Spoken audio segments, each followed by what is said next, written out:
The Voice, victoire de Malel, qui devient la première femme à gagner l'émission. Au terme de plusieurs semaines de compétition, c'est Malel qui a remporté The Voice 7. La finale était dédiée à Morane, qui a reçu un bel hommage de la part des 4 finalistes.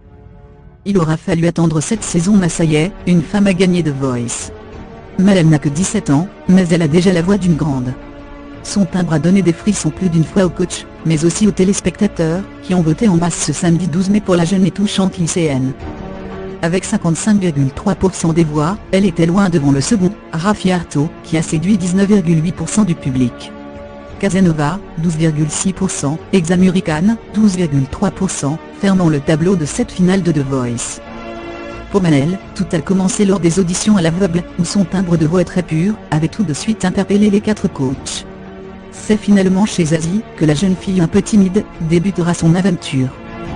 Ce sera le début d'une pléiade de compliments de la part de sa coach, qui l'avait comparé à un ovni, mais aussi de Florent Pagny, qui, en larmes après l'une de ses prestations, avait lancé « Cette gamine qui a 16 ans, elle a un truc pas comme les autres ». Il ne s'était pas trompé. Malel a toujours su faire vibrer la corde sensible du public lorsqu'elle était sur scène. L'un des plus beaux moments de son aventure, restera sans doute son duel avec Gulahan. Avec sa guitare et sa voix prenante, le chanteur originaire de Nouvelle-Calédonie, avait ce soir la mis au monde Malel, comme l'avait fait remarquer Zazie, avant de finalement partir sous les applaudissements du public. Mais ce soir, rien n'était gagné pour Malel qui, lors des répétitions de la finale, souffrait d'une trachéite. Sur Sign of the Times de Harry Styles, la jeune femme n'a pourtant pas flanché, et a offert une nouvelle fois une prestation impressionnante. Ensuite, en duo avec Rihanna sur Je m'en vais, Malel a montré qu'elle avait tout ce qu'il fallait pour donner la réplique à un chanteur reconnu. Enfin, son tendre duo avec sa coach sur Seras-tu là de Michel Berger, a permis à celle qui n'avait jamais pris de cours de chant de remporter la 7e saison de l'émission, devenant ainsi la première femme à gagner The Voice. L'hommage à Morane. Comme prévu, la production de The Voice a rendu hommage à Morane, la chanteuse belge décédée lundi 7 mai à l'âge de 57 ans. Les 4 finalistes ont repris sur un prélude de Bach devant des coachs très émus. Pascal Obispo n'a pas pu retenir ses larmes. Nico Aliaga, aussi, avait le cœur lourd en annonçant cet hommage à l'artiste disparu. Chers amis, avant de poursuivre, nous voulons rendre un hommage car c'est une part de notre patrimoine musical, qui s'est envolé vers les étoiles en début de semaine de façon violente, impromptue. Morane était l'une des plus belles voix francophones.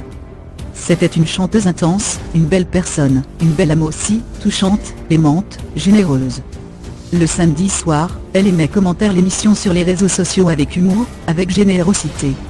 Elle nous taquinait parfois. Ce soir on pense très fort à elle et on voudrait lui dédier cette finale. De finale de la Voice, ou l'inverse, nous a aussi offert une grosse mise en scène. Comme Raffi Arto qui chantait dans une télé des années 50, pendant un moment, on a cru qu'il avait trouvé la DeLorean, et était retourné dans les années 50. Mais après, on s'est rappelé qu'on regardait TF1, par Sifi. De la confiance. Avant d'envoyer son talent Casanova sur scène, Mika a montré de sérieux doutes.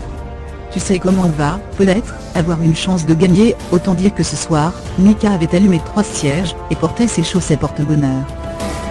Des dossiers. Raffi se rase depuis qu'il fait de Voice, on dit merci qui? Merci papa. Bon, Xamurican a quand même fait cagne, il est bon en philo 1, puis après il m'a dit papa, j'arrête les études, et je fais de la musique. Casanova en finale? Faut dire les choses, on n'était pas préparé, on ne s'y attendait pas. Mais là bon, on a capitulé. Des big fans. Sting sur le plateau de The Voice, et hop, Pascal Obispo s'est transformé en groupie. Décor encombrant. Amel Ban était toute chose quand il a fallu qu'elle décrive son duo avec un Casanova, qui ne savait pas quoi faire de son corps. Des erreurs. Mais ce n'est pas grave.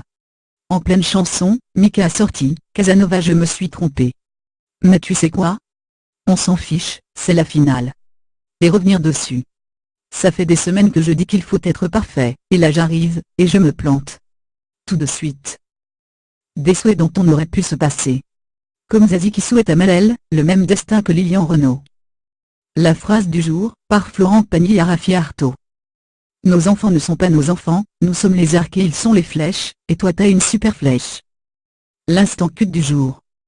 En coulisses, Pascal Obispo, 14 ans, a été faire dédicacer ses 33 tours de police par Sting.